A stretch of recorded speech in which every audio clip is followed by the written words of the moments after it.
짠! 안녕하세요 여러분들. 역사는 최태성. 네.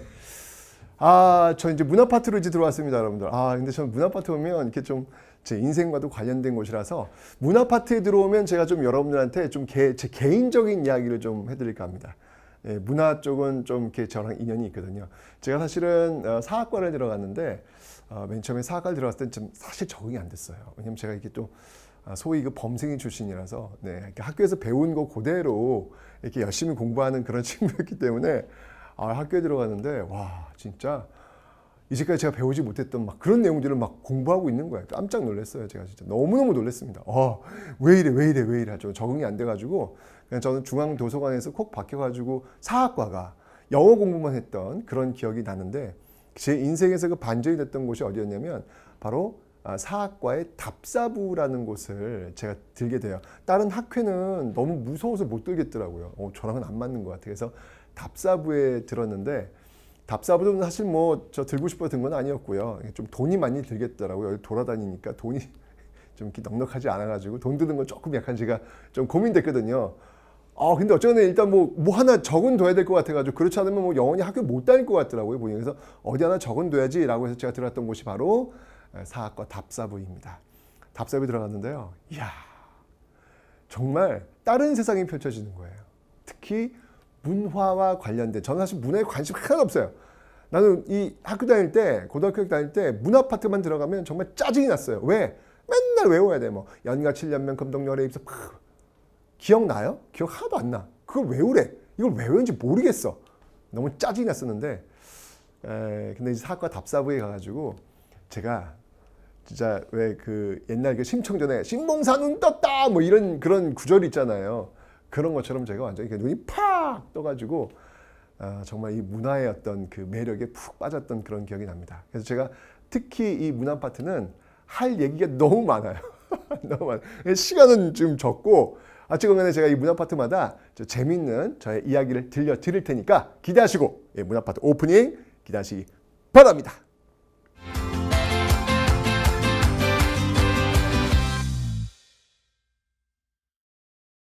자, 먼저 여러분들 유교부터 한번 좀 살펴보도록 하죠. 자, 이건 여러분들 복습한다고 생각하시면 돼요. 배웠던 내용 다시 배우는 겁니다. 자, 먼저 고구려의 유교인데요.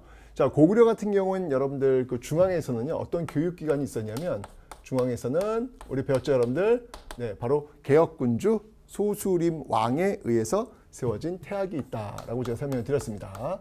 소수림 왕에 의해서 일종의 대학교라고 보시면 돼요. 네, 대학교라고 보시면 됩니다. 태학이 있었다. 근데 지방에도 여러분들 뭐 중앙만 교육을 시킬 수 없잖아요. 지방도 교육을 시켜야 되는데 자, 이 지방 교육은 어디서 담당을 했냐면 지방 교육은 경당이라는 곳에서 담당을 했습니다. 경당이라는 곳에서 담당을 했는데 특히 경당 같은 경우에는 그 장수왕의 평양천도와 관련이 있어요. 예, 장수왕의 평양천도 즉 평양천도 이후에 세워진 지방교육기관이다 라고 보시면 되겠습니다. 근데 이 경당에 어떤 특징이 있어요. 그 특징이 뭐냐면 이 경당은요 가르치는 이 문뿐만 아니라 학문을 가르치는 것뿐만 아니라 그리고 무도 가르치는 무술도 가르치는 그런 모습들. 고구려인들이 좀 싸움을 잘하시잖아요. 그죠? 그분들이 싸움을 잘하는 이유가 바로 이렇게 학교에서 무술 연습, 싸움 연습 이런 것들을 했기 때문에 아마 그 실제로도 강한 게 아닐까라는 그런 생각이 듭니다. 그래서 경당에서는 바로 이렇게 문과 무를 겸비한 이런 교육을 시키고 있었다라는 것을 기억해 놓으시면 되겠습니다. 됐죠? 자, 백제도 역시 교육기관이 분명히 있었을 텐데 기록이 없네? 기록이 없어요. 하지만 뭐 여러분 백제는 뭐 문화 강국으로서 뭐 워낙 유명한 그런 나라잖아요. 그런 근거를 볼 수 있는 근거, 유학의 어떤 발달, 문학의 발달, 어떤 그 학문의 발달을 알 수 있는 근거가 뭐가 있을까를 살펴봤더니 일단 뭐니 해도 백제 같은 경우는 여러분들 이 박사라고 하는 호칭이 있어요. 박사.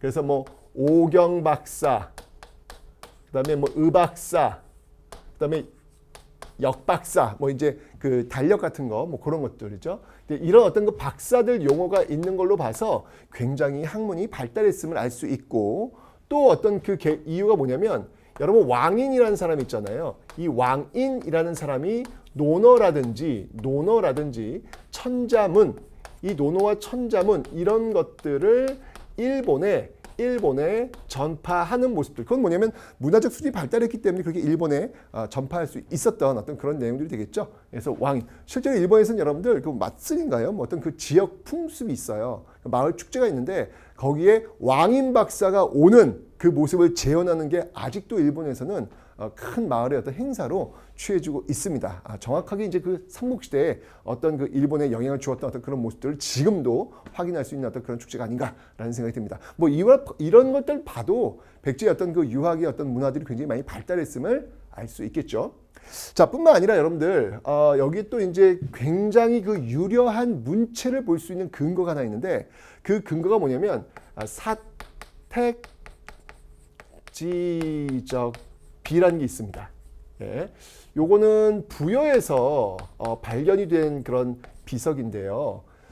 이 사택지적비 같은 경우에는 굉장히 문체가 아주 유려해요.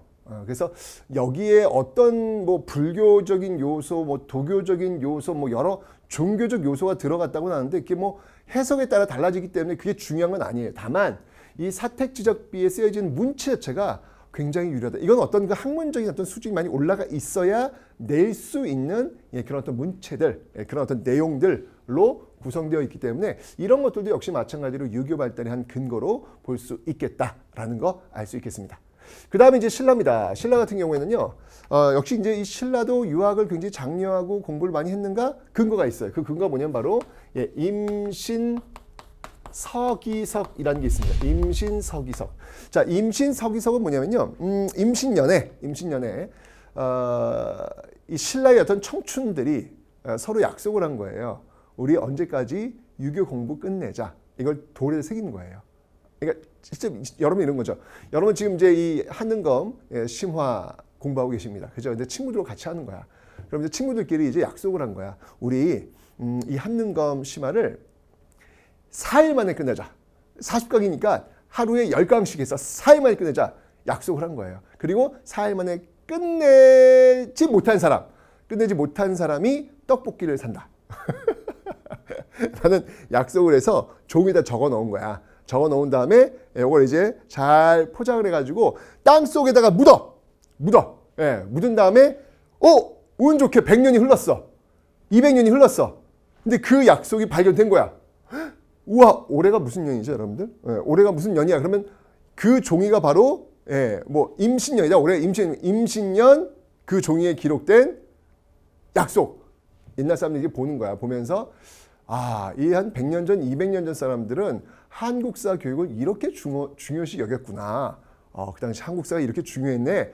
뭐 이런 것들을 유추할 수 있는 거예요. 똑같은 거야. 임신서기석도 그렇게 신라의 어떤 그 청춘들이 열심히 공부하자는 걸 서로 약속을 적어 놓았던 떡볶이 내용은 없어요. 여긴 여러분들. 어쨌건 그런 것들이 지금 적혀져 있다라는 거. 이걸 통해서 굉장히 유학이 발달했구나라는 걸 알 수 있겠죠. 그죠? 좋습니다. 자, 이런 것들이 이제 근거가 되고요. 또 하나가 있다면 유학은 기본적으로 나라에 충성하고 왕에게 충성하는 충을 또 가르치지 않습니까?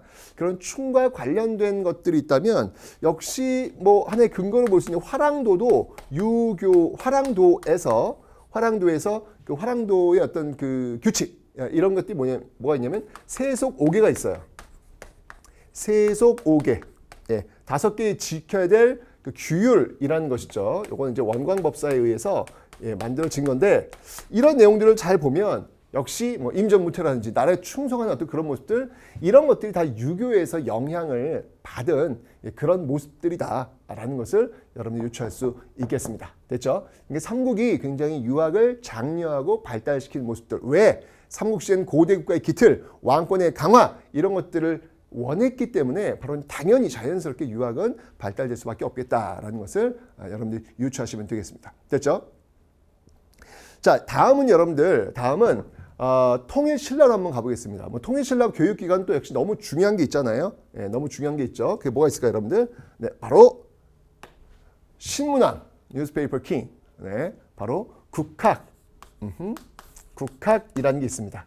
이 국학을 통해 가지고 어떤 유학을 또 장려하면서 제가 이야기했죠. 늘 전 자발적 복종이라는 단어를 많이 썼는데 그렇게 왕에게 충성할 수 있는 어떤 시스템을 구축하려는 모습들이 나타나고 있다라고 설명을 드렸습니다.